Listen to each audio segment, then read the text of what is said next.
السلام علیکم۔ آج جمعہ ہے، نومبر کی پہلی تاریخ۔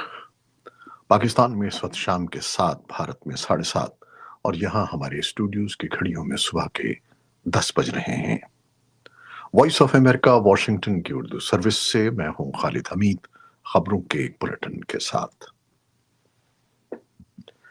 پاکستان، بھارت اور دنیا بھر سے ملنے والی اہم خبروں سے آغاز کرتے ہیں۔ امریکہ میں صدارتی انتخابات کے بارے میں پاکستانی سیاستدانوں کا خیال ہے کہ امریکی انتخابات کے بعد یوکرین اور مشرق وسطی میں جنگی محاذوں کی صورتحال بدل جائے گی۔ پاکستانی ماہرین کا خیال ہے کہ امریکہ میں جو بھی اقتدار سنبھالے، بھارت اور چین کے لیے امریکی پالیسی میں کوئی تبدیلی نہیں آئے گی۔ وہ سمجھتے ہیں کہ معیشت اور امیگریشن جیسے داخلی امور امریکی انتخابات میں اہم کردار ادا کرتے ہیں۔ تفصیلی رپورٹ کے لیے ہمارے سوشل میڈیا پلیٹ فارمز پر آئیے۔ امریکی صدارتی الیکشن 5 نومبر کو ہو رہا ہے۔ امریکہ کی نائب صدر کاملا ہیرس اور سابق صدر ڈونلڈ ٹرمپ نے صدارتی الیکشن میں اہم سمجھی جانے والی 7 سوئنگ ریاستوں کا رخ کر لیا ہے تاکہ انتخابات کے دن سے قبل ووٹرز کی توجہ حاصل کی جائے۔ صدارتی انتخاب کے امیدواروں نائب صدر کاملا ہیرس اور سابق صدر ڈونلڈ ٹرمپ کے علاوہ قومی، ریاستی اور مقامی سطح پر بھی الیکشن ہو رہے ہیں۔ ایوان نمائندگان کی تمام 435 سیٹوں پر الیکشن ہوگا، جو کہ ہر 2 سال کے بعد منعقد ہوتا ہے۔ امریکی مقننہ کے دوسرے ایوان سینٹ کی 100 میں سے 34 سیٹوں پر بھی الیکشن ہوگا۔ 11 ریاستوں میں گورنروں کے الیکشن بھی اسی روز ہوں گے۔ بلوچستان کے ضلع مستونگ میں پولیس کی گاڑی کے قریب دھماکے کے نتیجے میں اسکول کے بچوں سمیت 7 اموات ہوئی ہیں اور متعدد کے زخمی ہونے کی اطلاعات ہیں۔ مقامی ذرائع ابلاغ کے مطابق پولیس کا کہنا ہے کہ دھماکے میں مرنے والوں میں 5 اسکول کے بچے، 1 پولیس اہلکار اور 1 راہگیر شامل ہیں، جبکہ زخمیوں میں بھی زیادہ تر اسکول کے بچے ہیں۔ وزیر اعظم شہباز شریف نے مستونگ دھماکے کی مذمت کرتے ہوئے ہلاکتوں پر گہرے دکھ اور رنج کا اظہار کیا ہے۔ وزیر اعظم ہاؤس سے جاری بیان کے مطابق شہباز شریف نے مستونگ دھماکے کے ذمہ داران کی نشاندہی کر کے انہیں قرار واقعی سزا دلوانے کی ہدایت کی ہے، اور انہوں نے دھماکے کے زخمیوں کو بہترین طبی سہولیات فراہم کرنے کا بھی حکم دیا ہے۔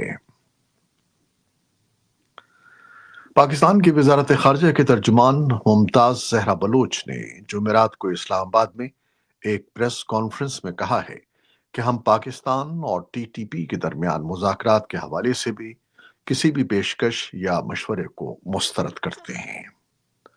انہوں نے کہا کہ ہم سمجھتے ہیں کہ ایسی سفارشات اور مشورے ان لوگوں کے لیے توہین ہیں جنہوں نے ٹی ٹی پی کی سرگرمیوں کی وجہ سے اپنے پیاروں کو کھو دیا ہے۔ انہوں نے کہا کہ دوسرا، ہم سمجھتے ہیں کہ افغان حکام کی بنیادی ذمہ داری ہے کہ وہ افغانستان میں موجود دہشت گرد گروپوں، بنیادی طور پر ٹی ٹی پی کے خلاف کارروائی کریں۔ انہوں نے کہا کہ ہم نے ان کی سرگرمیوں کے ٹھوس ثبوت فراہم کیے ہیں۔ دوسری جانب طالبان حکام پاکستان کے ان تحفظات کو مسترد کرتے ہیں اور اپنی سرزمین پر دہشت گرد گروپوں کی موجودگی کو تسلیم نہیں کرتے۔ مشرقی لداخ میں لائن آف ایکچوئل کنٹرول پر متنازع علاقے سے بھارت اور چین کی افواج کی واپسی کے بعد دیپسانگ اور ڈیمچوک کے مقام پر بھارتی اور چینی افواج کی مشترکہ پیٹرولنگ شروع ہو گئی ہے۔ دونوں ملک 4 سال کے بعد کسی طرح ایک معاہدے تک پہنچے ہیں۔ اس بارے میں تفصیلات سامنے نہیں آئی ہیں، تاہم تجزیہ کاروں اور بعض میڈیا رپورٹوں کے مطابق روس اور سنگاپور نے اس سلسلے میں ثالثی کی ہے یا سمجھوتے کی راہ ہموار کی ہے۔ تجزیہ کاروں کا کہنا ہے کہ روس کے بھارت اور چین دونوں سے دوستانہ رشتے ہیں، اس لیے وہ سمجھوتا کرانے میں کامیاب ہو گیا ہے۔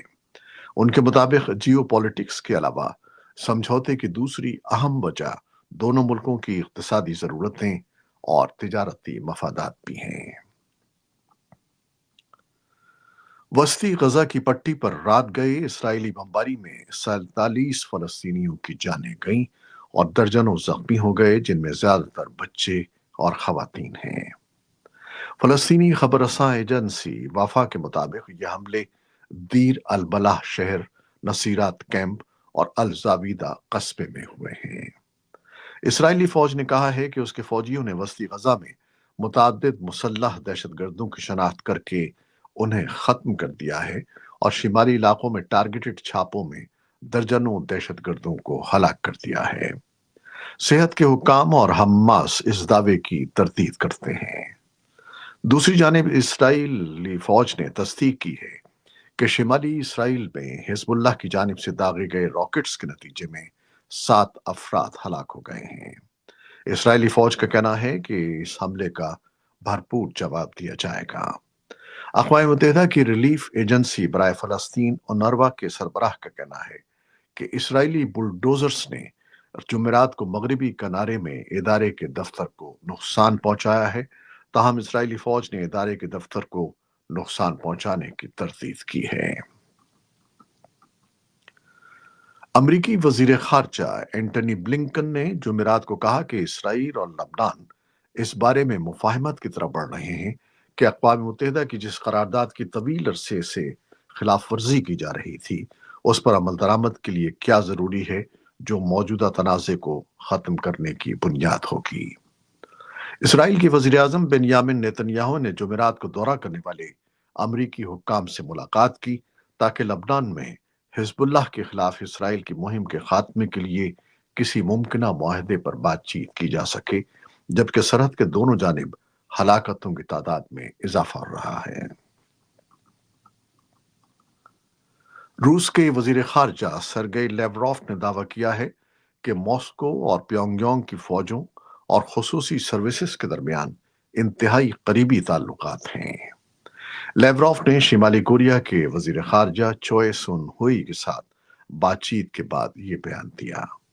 ادھر بائیڈن انتظامیہ نے کہا ہے کہ شمالی کوریا کے 8,000 کے قریب سپاہی یوکرین کی سرحد کے قریب پہنچ گئے ہیں اور وہ آنے والے دنوں میں یوکرین کی فوج کے خلاف لڑائی میں روس کی مدد کی تیاری کر رہے ہیں۔ وزیر خارجہ اینٹنی بلنکن نے واشنگٹن میں ایک نیوز کانفرنس میں کہا کہ ابھی تک یہ نہیں دیکھا گیا کہ شمالی کوریا کے سپاہی یوکرین فورسز کے خلاف تعینات کیے گئے ہوں، تاہم ان کے بقول آئندہ دنوں میں ایسا کچھ ہو سکتا ہے۔ روس کی وزارت دفاع نے کہا کہ اس نے 1 نومبر کو 6 علاقوں میں یوکرین کے 83 ڈرونز کو مار گرایا ہے۔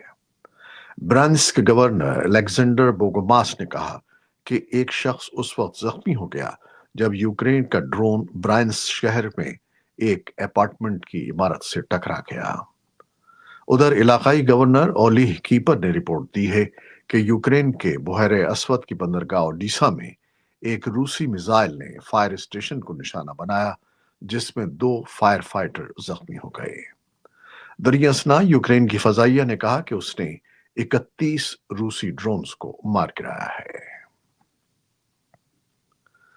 ہندوؤں کے تہوار دیوالی پر جمعرات کو آتش بازی کے بعد بھارت کے دارالحکومت نئی دہلی کی فضا جمعے کو دنیا میں آلودہ ترین ریکارڈ کی گئی ہے۔ نئی دہلی کا ایئر کوالٹی انڈیکس خطرناک حد تک پہنچ گیا ہے اور گہری اسموگ نے شہر کو اپنی لپیٹ میں لے رکھا ہے۔ خبر رساں ادارے رائٹرز کے مطابق جمعرات کو دیوالی کی تقریبات کے دوران شہریوں نے نئی دہلی میں آتش بازی پر پابندی کو مکمل طور پر نظر انداز کرتے ہوئے پٹاخے اور پھلجڑیاں چلائیں اور دیے بھی روشن کیے۔